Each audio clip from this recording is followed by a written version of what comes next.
안녕하세요, 윌레입니다. 오늘은 조선 후기 유학자이며 실학자인 다산 정약용 선생의 생가와 묘소에 왔습니다.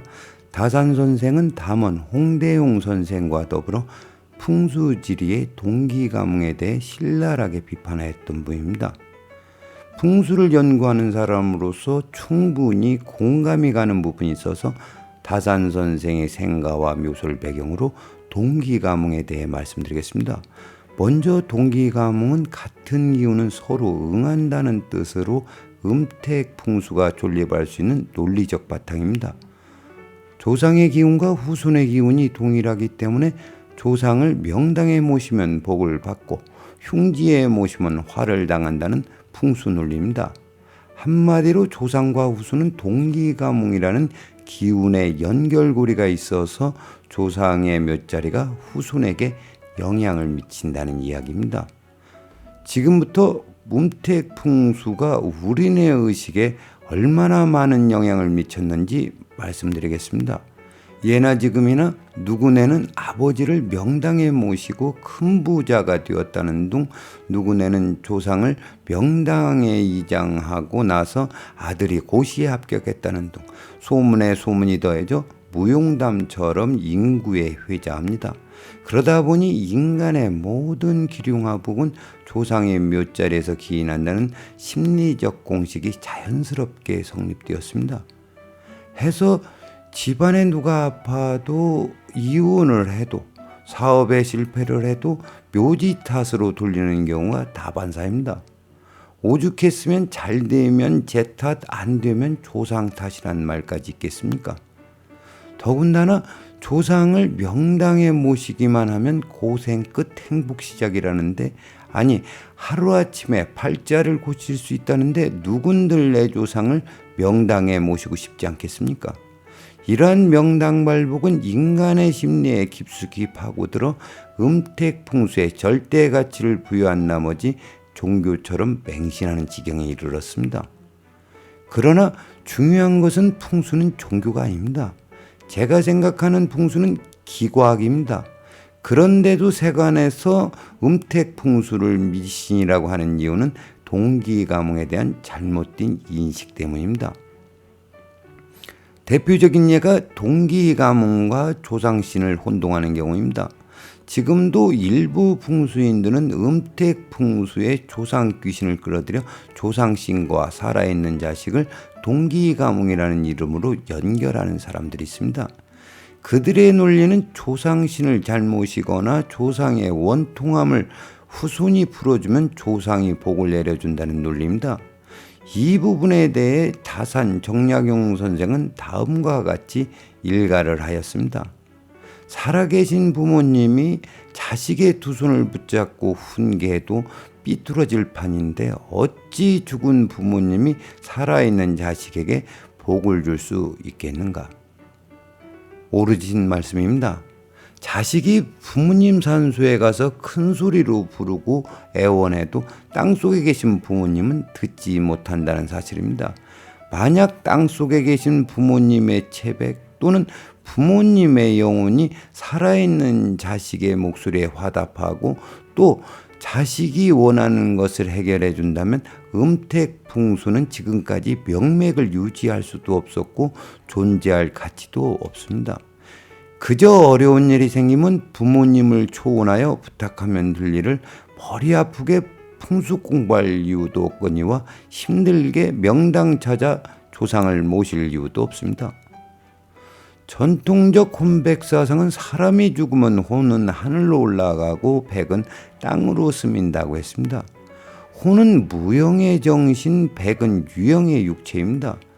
음택풍수는 혼이 아닌 백을 다루는 분야입니다. 즉 조상의 뼈가 묻힌 땅의 기운이 후손에게 어떻게 영향을 미치는가를 연구하는 분야입니다. 그럼에도 불구하고 조상님 묘가 탈이 났다고 위로굿을 하거나 비보풍수라는 이름으로 산소 주변에 무엇을 묻고 하는 행위를 하는 경우가 있습니다. 이것은 무속이지 풍수가 아닙니다.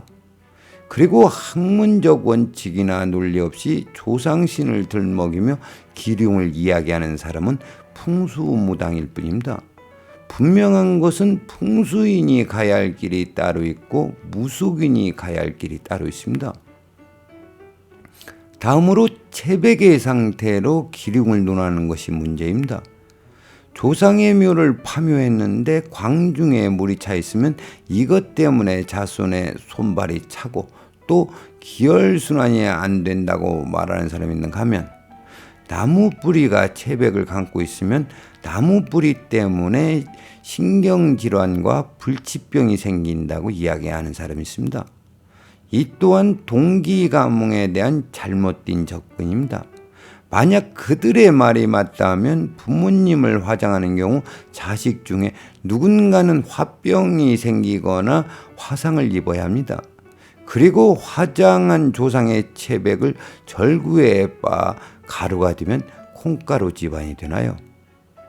광에 물이 차고 나무 뿌리가 채백을 둘둘 감고 있어서 자손에게 흉이 발생하는 것이 아니라 그 자리가 살기가 작용하는 흉기이기 때문에 자손에게 흉이 발생한 것입니다. 다시 말씀드려 흉이 발생하는 원인은 물이나 나무 뿌리가 아니라 살기 때문입니다.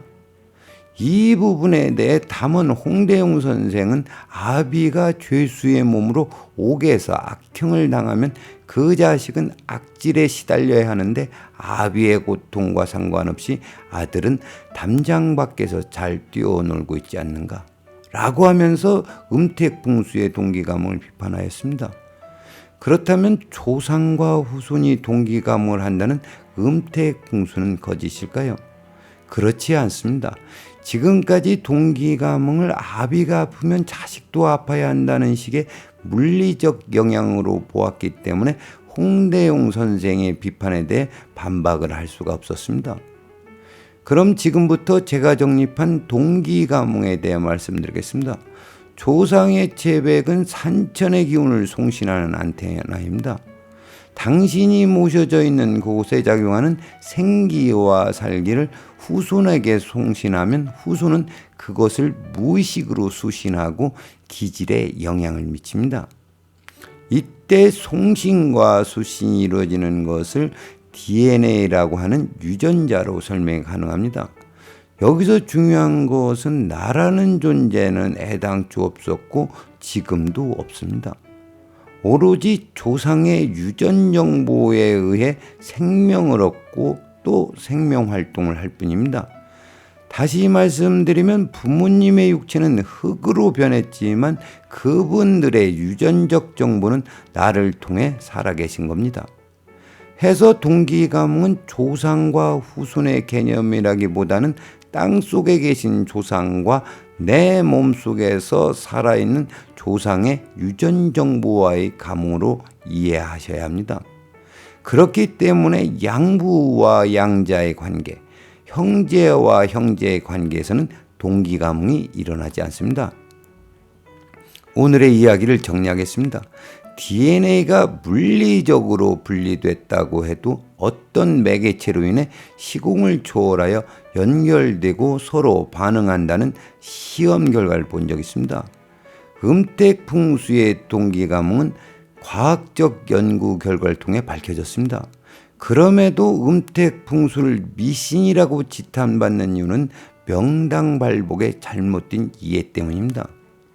조상을 명당에 모시고 숟가락 만들고 있으면 저절로 밥상이 차려지는 줄 아는데 결코 그렇지 않습니다. 성공한 사람들의 면면을 보면 성공의 크기만큼이나 시련도 컸습니다. 시련을 딛고 성공의 꽃을 피우게 하는 힘이 바로 명당의 힘입니다. 세상에 요행과 공짜는 없습니다. 오늘은 여기까지 하겠습니다. 시청해 주셔서 감사합니다.